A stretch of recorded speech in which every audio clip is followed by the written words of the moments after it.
el 68% de peruanos ha admitido que tiene dificultades para pagar sus deudas. Una encuesta de Datum nos ha dado este detalle. Respecto a lo que hoy pasa en el tema de las inversiones, en el tema del pago de deudas. Ayer, por ejemplo, el BCR daba una información de que la inversión privada en nuestro país será nula.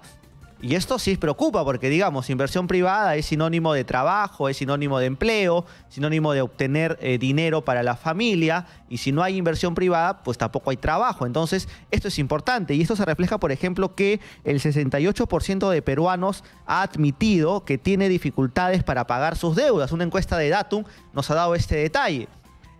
Sobre este tema, que es importante ampliarlo, estamos ya conectados con el doctor Jean-Pierre Berae, para que nos dé justamente mayores alcances. Él es experto en centrales de riesgo, justamente para que nos pueda dar un panorama más claro de esta situación a razón de esta encuesta que nos da Datum y de estas cifras que sí preocupan, ¿no? Que peruanos hayan admitido que les es difícil pagar sus deudas. Doctor, ¿qué tal? Bienvenido a Exitosa.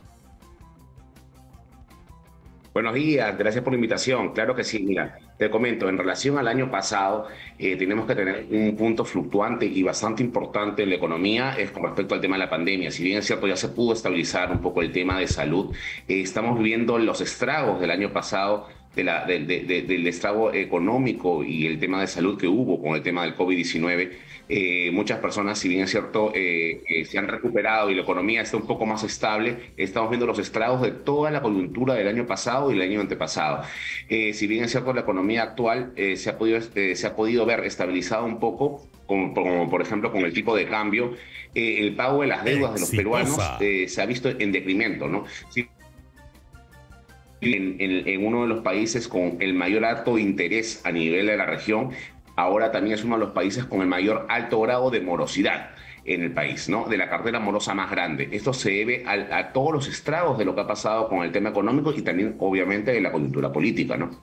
Claro, y ahora, esto indiscutiblemente tiene un motivo, es decir, la gente tiene menos poder digamos, menor ingreso, con deudas adquiridas, entiendo, prepandemia, deudas que tenían una prolongación de muchos meses, años, y que durante el desarrollo de la pandemia muchos perdieron trabajo, algunos se están recuperando, algunos han invertido, pero digamos, aquello que ellos tenían presupuestado y que podían tal vez asumirlo previo a la pandemia y que una vez iniciada les hizo más difícil, es lo que ahora todavía refleja esta cifra, de que muchos aún ya no pueden lidiar con las deudas que tenían, porque también entiendo que muchas son prepandemia y otras también son iniciadas a razón de la pandemia, es decir, con una expectativa de que podían asumirse, pero que tal vez no salió como se esperaba y tenemos estas cifras. No sé si va por ese tema también. Sí, mira, son varios puntos. Uno de los principales son el pago de las deudas durante las pandemias. Eso creo que es un factor determinante, como por ejemplo el tema de los créditos que se dieron de reactiva para la micro y pequeña empresa, que son digamos, el engranaje pujante de la economía de nuestro país. Muchas personas y empresarios no lo usaron debidamente para reactivar su negocio y lo usaron para pagar deudas que tenían prepandemia, como tú lo estás especificando, y lamentablemente sus negocios no pudieron surgir y se quedaron con un préstamo en el cual el Estado garantizaba y no lo pudieron cancelar. Lo que generó que esto, un reporte negativo ante las centrales de riesgo. Esto quiere decir que no podían adquirir un nuevo crédito y su empresa obviamente no continuaba, y evidentemente el Estado que garantizaba se había perjudicado porque tenían que cancelar esta deuda de un tercero. Entonces acá vemos dos temas. Tanto el ciudadano que no pudo pagar el crédito y al no pagar se ve reflejado en un reporte negativo ante la central de riesgo y no va a poder volver a ser nuevamente sujeto de crédito, y por otro lado el Estado que garantizaba y por ese mismo lado también se perjudicaba porque tenía que pagar una deuda de la cual él no la había pedido, ¿no? Entonces eso es un tema fundamental. Ahora, por ejemplo, el tema del otorgamiento de los créditos durante este momento que estamos viviendo ya pasando la pandemia, digamos, un momento más estable a nivel salud y económico, los créditos realmente han bajado la capacidad del otorgamiento de los créditos de los grandes bancos. Ahora la mayoría está dando siempre con un tema de una garantía, y si no es una garantía específica como una hipoteca o un crédito vehicular, ahora se están dando los créditos con una garantía general. Es decir, yo te puedo dar un crédito, pero antes yo voy a ver qué propiedad tú puedes dar, o no necesariamente me das específico, pero si no me cancelas, sobre esa garantía yo me puedo ir, que son garantías generales, ¿no? Claro, ahora, doctor, también es el tema de los ahorros familiares, porque a ver, una familia o un 67% de encuestados, 68%, que aceptan que no pueden cubrir sus deudas, son también familias que ya no pueden ahorrar. Es decir, que ya el dinero calza exactamente para cada uno de los compromisos económicos, deudas, gastos de la casa, digamos, lo del mes, pero que el ahorro, que antes podía ser, digamos, algo importante, que era de todos los meses, fue dejado de lado y básicamente es vivir con el día a día. Yo entiendo que también tiene que ver allí el tema del ahorro de las familias, que ya no es como se daba antes. Y no solamente el tema de ahorro, tú sabes que el tema bancario siempre se va por el encaje, es decir, el banco capta el dinero del público en general y de los ahorristas, por decirlo de esta manera, y con eso hace el encaje a préstamos a nuevas personas. Ahora, si el ahorro es mucho menor, el banco también coloca menos préstamos y esto se complica en una recesión, lo que estamos viviendo este primer semestre del año, ¿no? Y que se está viendo reflejado. Ahora, si bien es cierto, como te estaba comentando al principio de la entrevista, el dólar se ha estabilizado, la canasta familiar se ha incrementado. Estamos viendo también el tema del combustible, cómo ha subido, se ha incrementado en un 15-20%, y esto efectivamente, nosotros, por ejemplo, acá de Lima Capital, todos los insumos y las materias primas las traen de provincia. Obviamente que no tenemos una cadena de trenes o un flujo de transporte energético diferente al de los camiones que usan el tema de combustible o hidrocarburos. Entonces, acá esto también se ve reflejado en la canasta familiar. Y como tú mismo lo dices, al momento que las familias de peruanas no ahorran y no ponen su dinero en el banco también no coloca los préstamos. Y esto es, como te vuelvo a repetir, es la recesión que estamos viviendo ligeramente, por decirlo así, porque yo creo que se va a acentuar más para el segundo semestre de diciembre y finalizando este año, sobre todo en fiestas en diciembre, ¿no? Claro, porque, por ejemplo, usted ha dado algo importante y es el aumento de la canasta, el precio del combustible. Uno conversa, por ejemplo, con un padre de familia, una madre de familia que, por ejemplo, a la semana de su sueldo proyectaba 100 soles a la semana para combustible, pero para determinadas distancias. Pero ahora, para que haga esa misma distancia ya no gasta 100, sino 150 porque ha subido.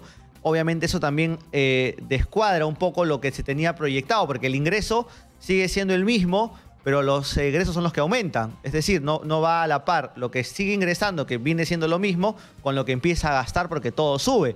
Y eso también va por el tema de hogares con deudas, ¿no? Lo que usted decía. Hay un porcentaje, yo entiendo, según las cifras, por ejemplo, un 71% de personas generan ya deudas en el hogar, es decir, que son hogares con deudas. Claro, mira, lo que pasa es que, claro, las estadísticas siempre se van por el tema de la banca formal, ¿no? Porque también hay otro sector que hablamos de banca informal, que digamos es el mercado negro de estos prestamistas, de estas personas usureras que cobran determinado porcentaje. Pero hablando de estadísticas, nos vamos sobre la banca formal, es decir, todo el sector financiero que está regulado por la Superintendencia de Banca y Seguro.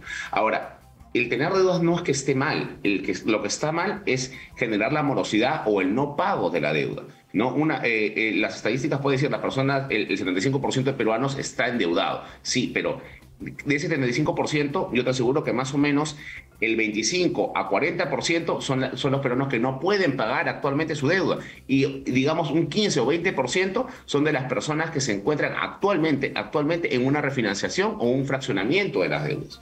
Y hay que ser claro aquí para que todas las personas que nos están viendo nos escuchan.